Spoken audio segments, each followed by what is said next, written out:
Bismillahirrahmanirrahim.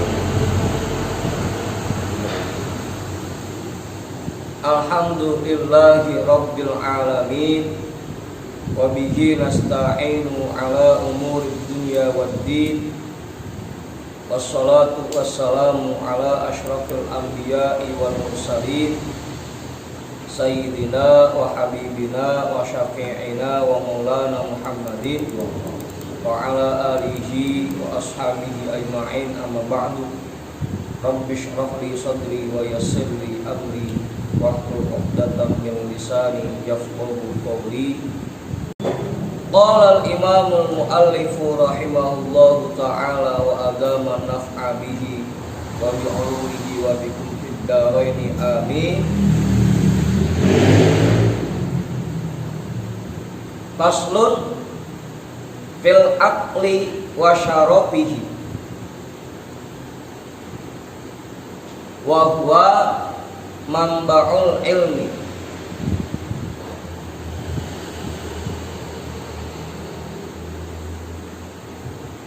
Wa yadullu ala syarafihi qauluhu sallallahu alaihi wasallama awwalu ma khalaqallahu al-aqla al-aqlu. Awwalu ma khalaqallahu al-aqlu. Faqala lahu aqbil fa aqbala. Tsumma qala lahu adbir fa adbara. Qala wa izzati wa jalali ma khalaqtu khalqan akrama alayya minka. Bika akhidu wa bika uqti wa bika utibu wa bika u'aqibu.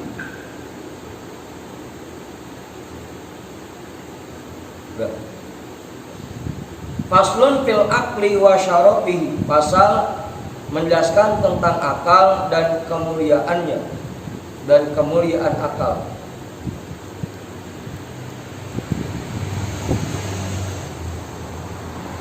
Wa huwa manba'ul ilmi, dan akal itu merupakan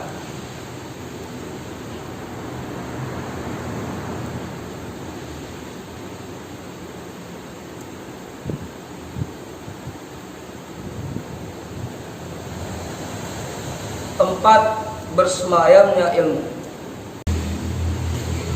Wa yadullu ala syarafihi qauluhu sallallahu alaihi wasallama awwalu ma khalaqallahu al-aqla.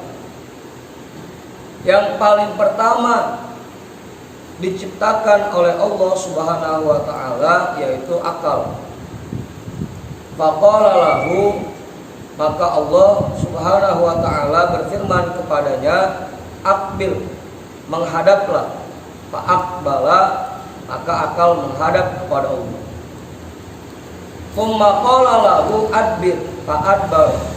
Kemudian Allah berfirman juga kepadanya, berbaliklah. Fa adbaro, maka akal itu berbalik.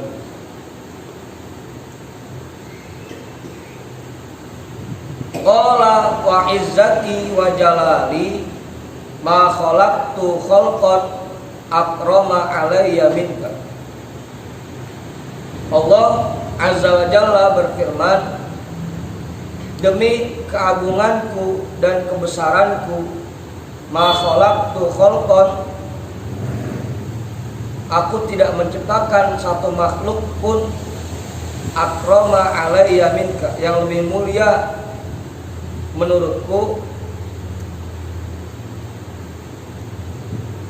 dari dirimu, dari kamu. Bika akhidu wa bika uqti. Dengan adanya dirimu aku mengambil, wa bika uqti, dan dengan adanya kamu aku memberi. Wa bika utibu, dengan adanya kamu aku memberikan pahala, memberikan balasan, memberikan imbalan. Wa bika u'aqib, dan dengan adanya kamu aku menyiksa. Udah jelas.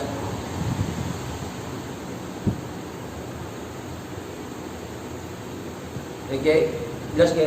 Yang mudah kan? Hah? Ya, iya. Tapi dari dasarnya akal itu merupakan makhluk paling mulia dasarnya. Karena dengan akal, adanya akal, seseorang bisa patuh kepada Allah, bisa taat kepada Allah. Makanya di sini tadi dijelasin, begitu disuruh ngadep, akal langsung ngadep. Disuruh berbalik, akal langsung berbalik. Jadi seseorang bisa patuh kepada Allah kalau memang dia menggunakan akalnya. Karena sifat akal seperti itu, patuh dan tunduk kepada Allah. Disuruh ngadap ya dia ngadap, disuruh balik ya dia balik. Makanya kan yang membedakan antara manusia dan hewan sebenarnya cuma itu, cuma akal. Yang bikin manusia lebih mulia dibanding hewan karena manusia dititipkan akal.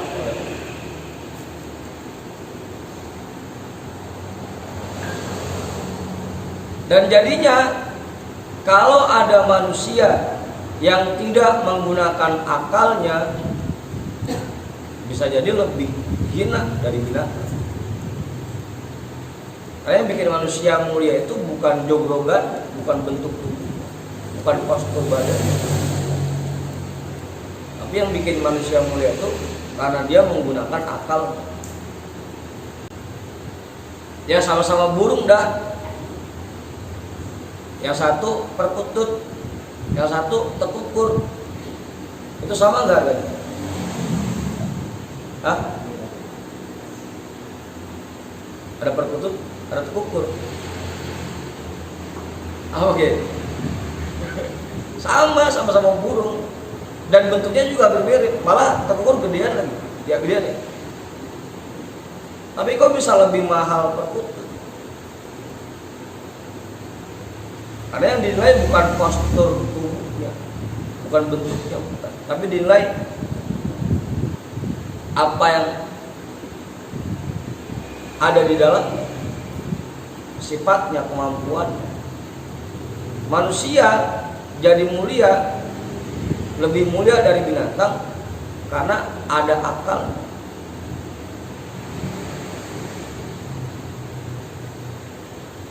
Kayak kuda sama keledai hampir mirip bentuk, tapi kenapa kuda lebih mahal?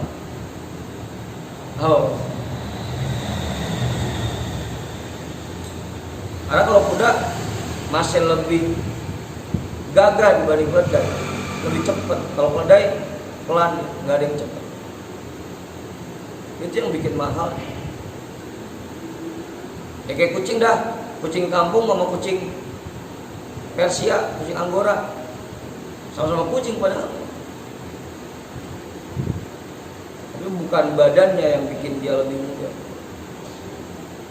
Manusia pun begitu. Bukan karena badannya manusia jadi lebih mulia dari binatang, tapi karena ada akal.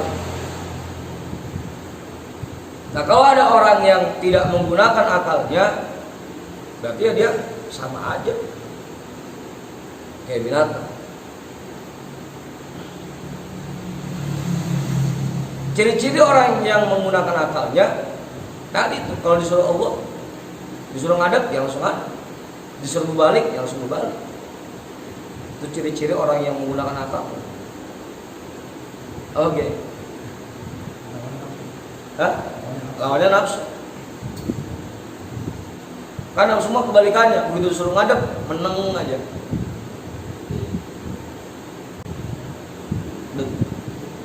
Jadi kalau ada orang yang tidak patuh kepada Allah, berarti akalnya tidak digunakan. Nah, kalau akalnya tidak digunakan, ya berarti sama aja binatang, sama rendah.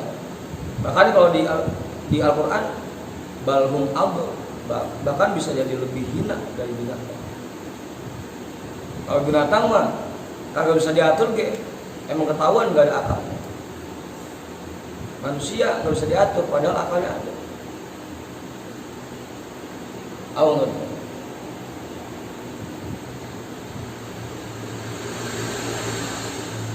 Dia membedakan manusia sama binatang.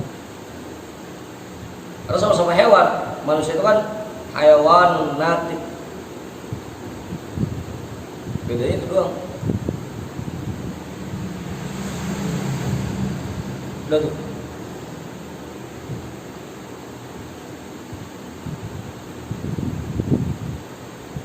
Nah, karena kita ketempelan sesuatu yang mulia, makanya kita jadi mulia.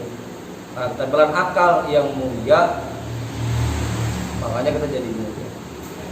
Ya mau gini, oh jawabannya. Betul jelas ya? Bagi kita juga gampang jadinya. Kalau kita lagi patuh kepada Allah, berarti akal kita lagi dominan. Kalau kita lagi ngelawan mulu sama Allah, berarti nafsu kita yang lagi dominan. Kalau kita lagi menggunakan akal kita, berarti kita lagi jadi orang mulia. Kalau lagi pakai nafsu kita, berarti kita lagi jadi orang hina. Bahkan lebih hina dari binatang. Ini kayak kawan, nambahin kan? Enggak? Nambahin. Hah? Itu bukan akal namanya. Bukan akal itu. Nafsu kan? Hah? Pakai pikiran itu mah, bukan pakai akal. Ini mah akal yang itu, yang tempat bersemayamnya ilmu sehingga orang itu bisa patuh pada Allah. Kan yang memerintahkan buat mengerjakan keburukan mah cuma nafsu. Inna nafsal ammaratum bisu. Jadi kalau yang lagi berbuat jahat itu pakai nafsu, bukan akal.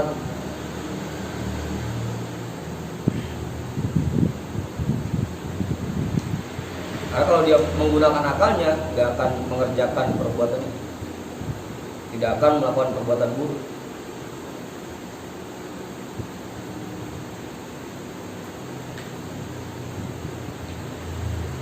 Bukan pakai akal seperti itu, jangan sampai salah paham.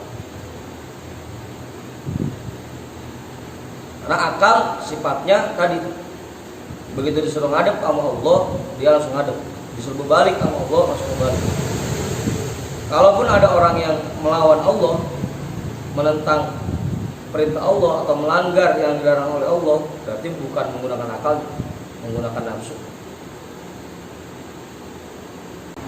Tadi kenapa orang yang melakukan perbuatan buruk disebut menggunakan nafsunya? Karena orang yang menggunakan akalnya pasti sebelum melakukan sesuatu dia berpikir dulu, ini kalau saya kerjain Allah senang atau enggak? Ini kalau saya kerjain Allah marah apa enggak? Ini termasuk hal yang diperintah Allah atau dilarang Allah? Pasti begitu dulu.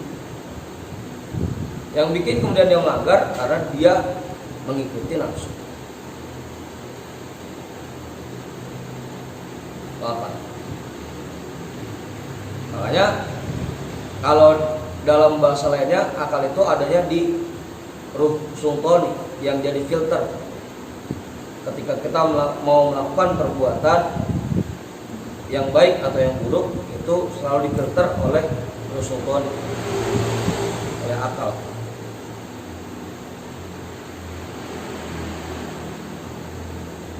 Makanya biasanya hati kecilnya pasti tahu bahwa yang dia kerjakan ini dilarang sebenarnya. Akalnya pasti bilang ini dilarang. Cuma karena mungkin tuntutan ekonomi atau hal yang lainnya yang menyebabkan dia mau nggak mau kemudian itu dia kerja juga. Begitu tuh. Pasti akalnya nolak, hati kecilnya nolak.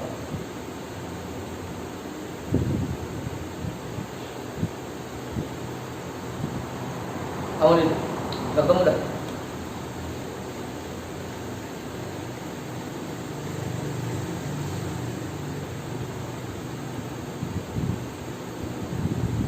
Wa qala sallallahu alaihi wasallam sa'altu Jibril mas'dan qala al-aqul.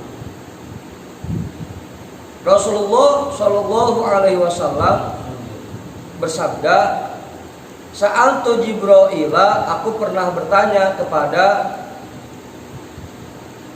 malaikat Jibril, mas'dan, apa itu kehormatan tertinggi? Qala al-aql. Malaikat Jibril menjawab, akal. Orang bisa terhormat selama dia masih menggunakan akalnya. Kalau udah tidak digunakan akalnya, maka dia akan jadi hina. Atau kalau mau dikaitkan dengan ilmu, karena tadi akal itu sumbernya ilmu, tempat bersemayamnya ilmu. Selama orang itu masih menggunakan ilmunya, ilmu agamanya, insya Allah dia akan jadi orang yang terhormat, orang yang mulia. Begitu dia sudah tidak menggunakan ilmunya, sudah tidak mengamalkan apa yang dia tahu, maka dia akan jadi makhluk yang hina.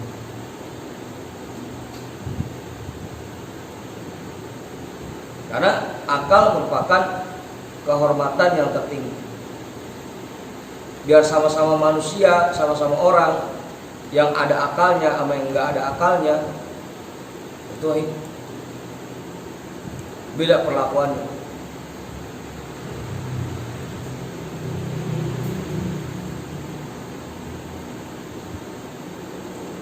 Meskipun kalau kita lihat Mang Didi sama Ustaz Dilah cakepan Mang Didi, tetap yang dicium tangannya Ustaz Dilah. Mang Didi mah kagak. Biar cakepan gitu.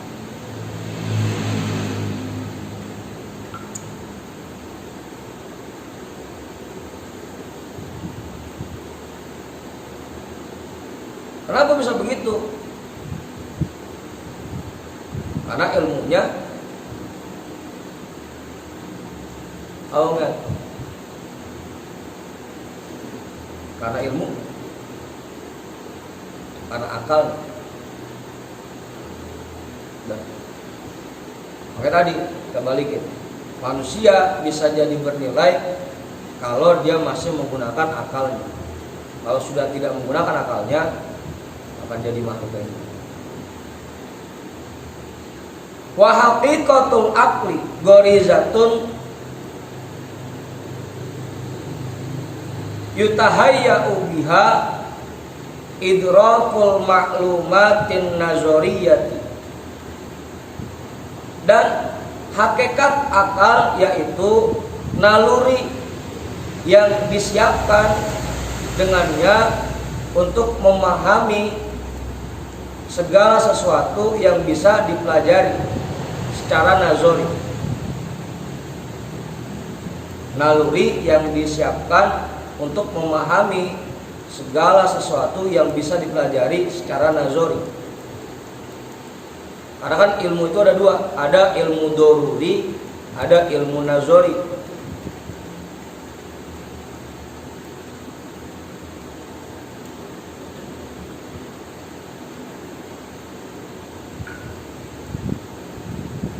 Kalau ilmu nazari itu ilmu yang diperlukan pemikiran yang mendalam, itu ilmu nazari. Kalau ilmu doruri tidak memerlukan itu. Contohnya kayak bocah belajar jalan, belajar nyuap nasi ke mulutnya, itu ilmu doruri. Gak pakai pemikiran mendalam. Kalau matematik, bahasa Inggris, kimia, itu ilmu nazari, ilmu yang perlu pemikiran yang mendalam. Nah, akal merupakan naluri yang disiapkan untuk memahami segala sesuatu yang bisa dipelajari secara nazari. Maka termasuk dengan kita ta'lim seperti ini kita sedang mensyukuri nikmat akal yang Allah berikan. Nah, kita menggunakan akal kita untuk berpikir. Kalau yang akalnya tidak digunakan untuk berpikir, berarti dia tidak mensyukuri nikmat akal.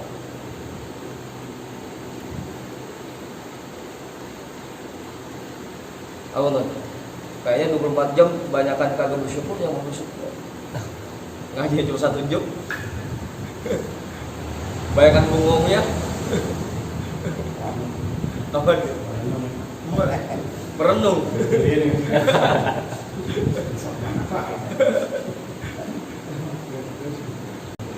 Awal kan? Makanya jangan sering bengong. Gunakan akal kita. Pakai buat berpikir, ngapain kek kerjain hal yang ada nilai. Jangan tidur mulu. Apa dia? Masih ngobrol lagi.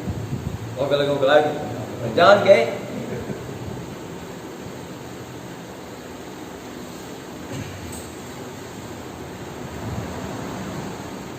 Sebulan ini mah jangan ngopi sia-sia. Udah. Itu tandanya kita mensyukuri nikmat akal kalau kita gunakan untuk berpikir. Kalau agak difungsikan akalnya berarti tidak bersyukur. Wa ka'annahu nurun yuqdafu fil qalbi bihi yusta'addu li idrakil asya'i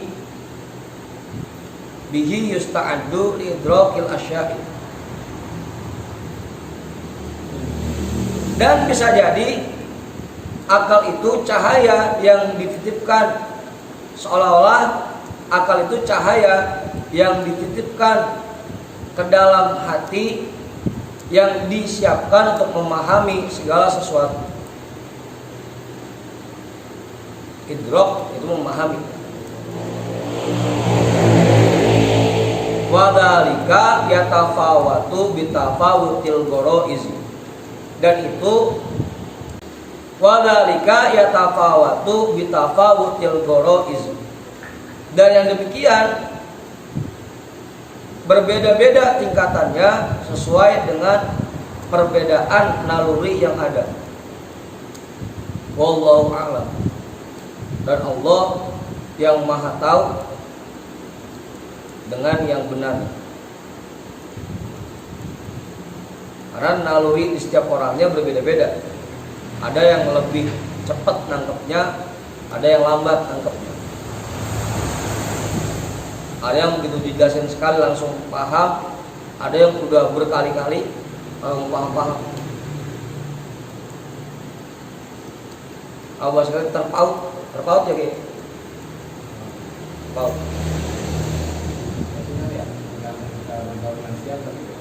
Apanya?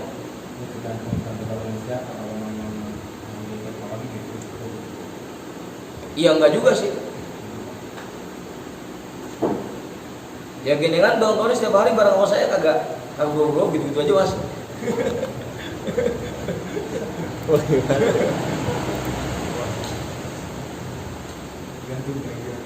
Apa? Tidak tahu.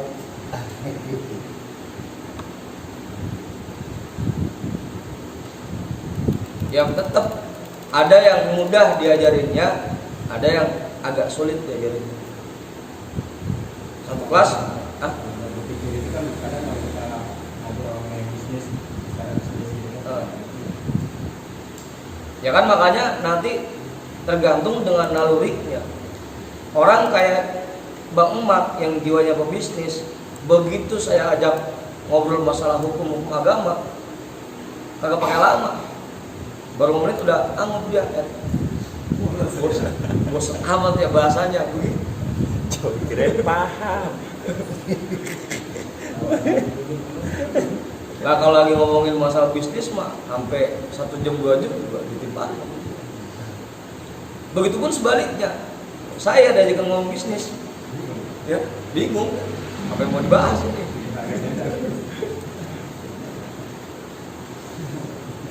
Tergantung nalurinya, dia nalurinya lebih ke apa?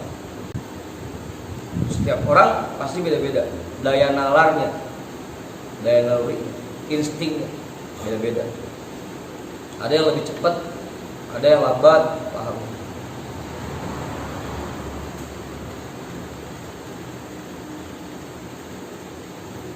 Udah tuh.